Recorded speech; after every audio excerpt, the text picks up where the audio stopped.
What is happening, everybody? Welcome to Red G Fox. And today we are talking about episode breakdown as we go to episode 7. And in this one, it is called A Pad for Lamont.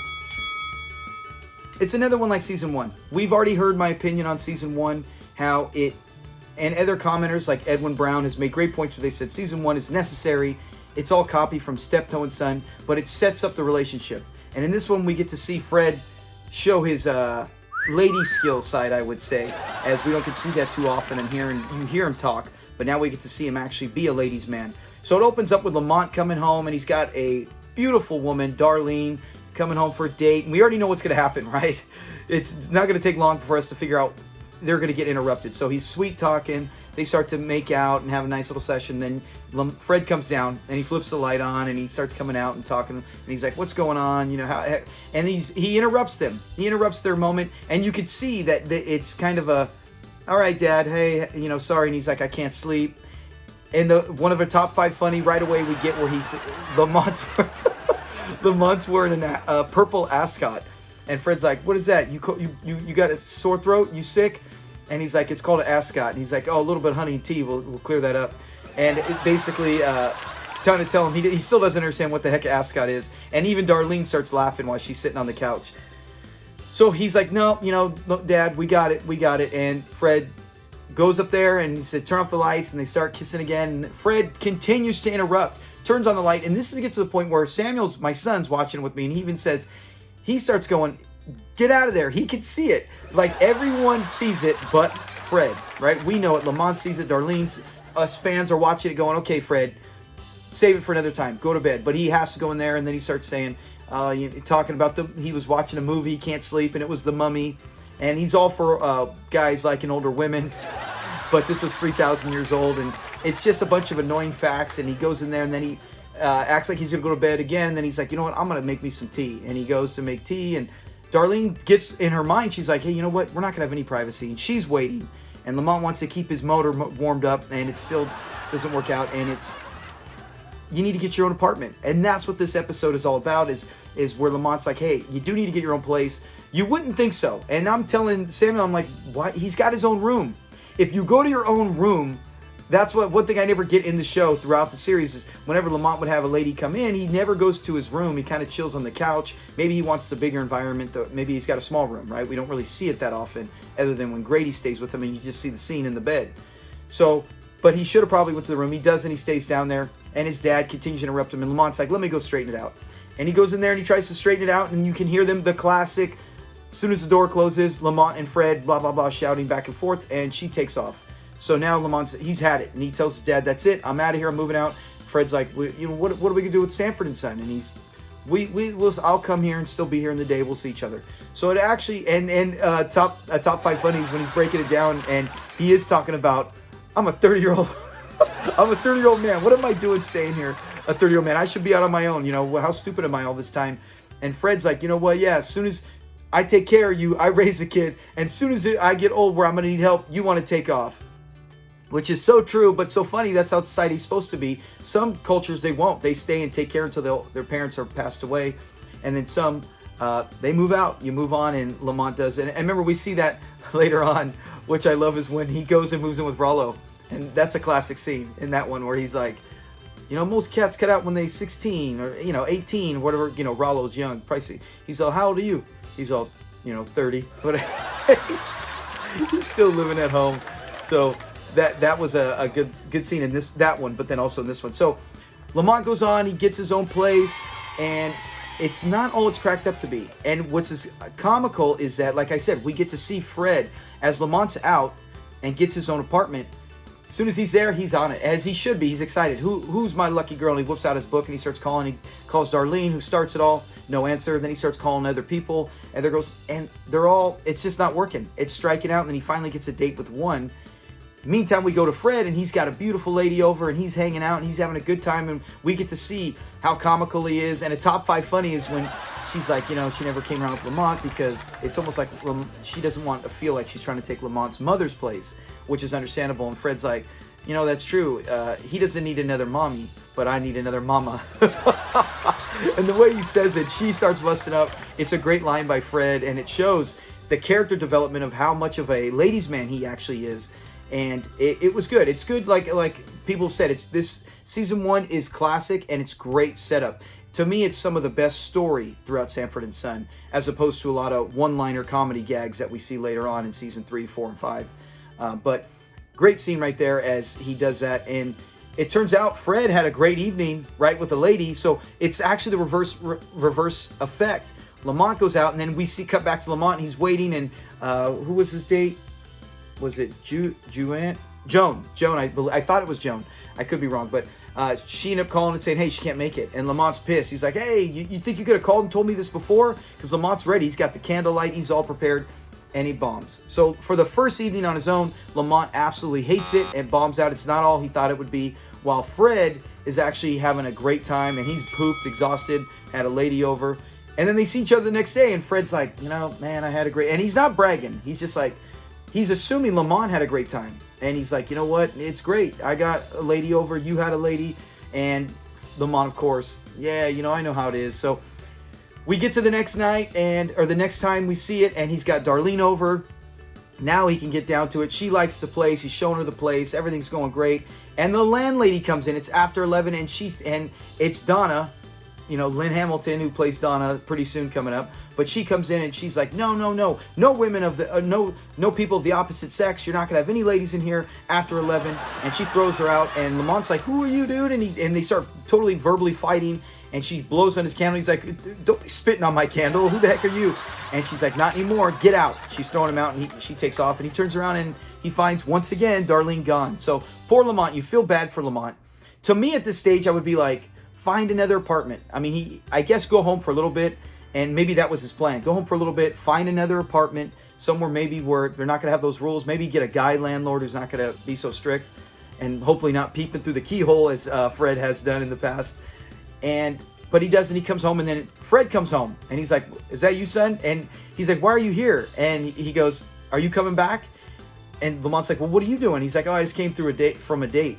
And they're mostly widows, right? They're widows who know Fred through the years, and they're having good times, but Fred is exhausted. He's like, who would have thought, man of my age, and now he's starting to feel, he's like, whew, I need protection. And he asks and Lamont's like, you can see he's waiting for his dad, because he probably doesn't want to come out and admit it, but he's waiting for his dad to ask him, and he's like, I want you to come home, son. He said, please come home. I need you for protection.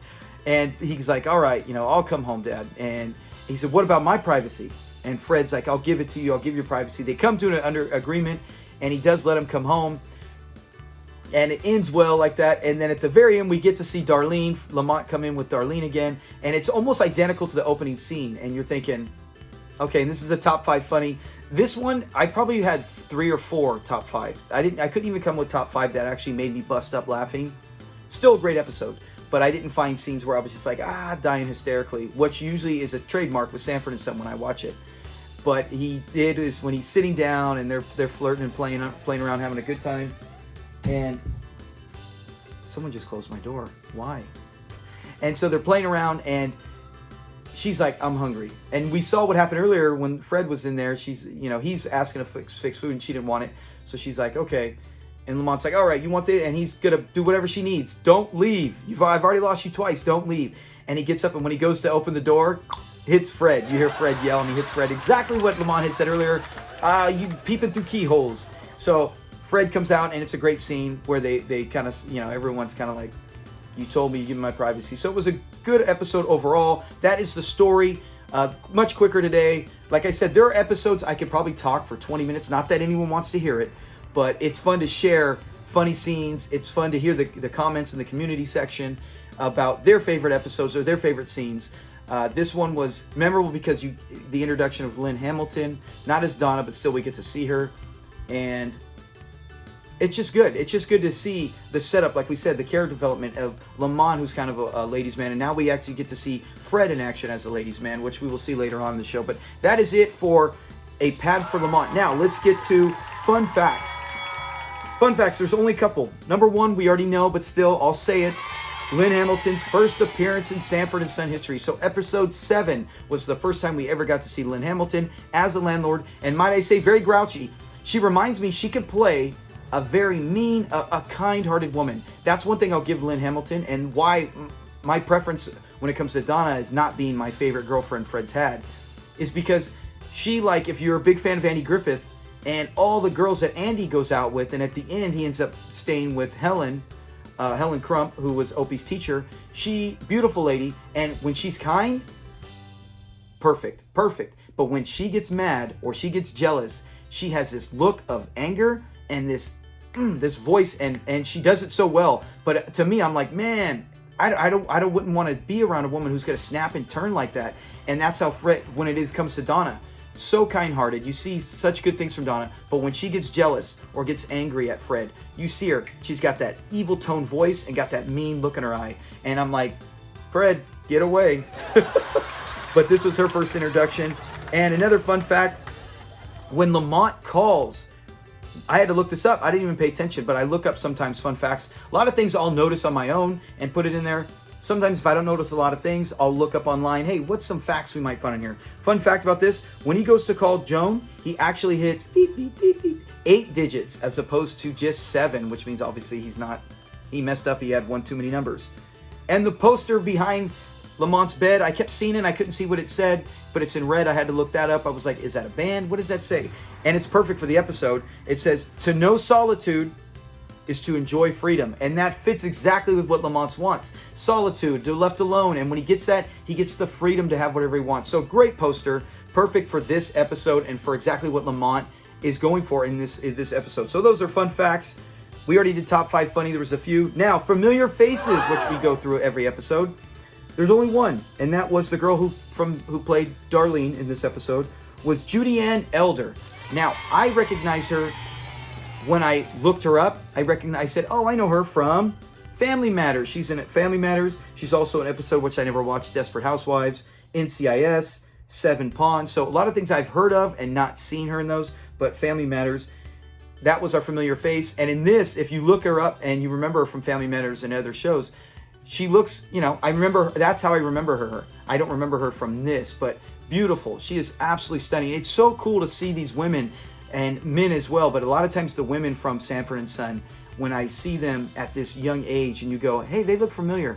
And then I go, wait a minute, I know her from 227, or I know her from What's Happening. And to see them at a younger age, it's, wow, they were stunning. These are like women that could be models if they didn't do it on the side. So that was our familiar face, the only one in this one besides the Lynn Hamilton. So that's the end. That's it with this episode. This was a quick one, in my opinion, because it was pretty quick story, pretty basic story, and small amount of characters. That's it. I hope you guys enjoy. Remember, like, subscribe, look for other videos we have. I already had one short. Remember, I said I was trying to do the best of season 3. I already had one, not even up a day, and it was copyrighted by Sony. I don't know. It's a hit or miss. I've seen, like I said, other channels can have 400 Sanford and Son short clips, not copyrighted.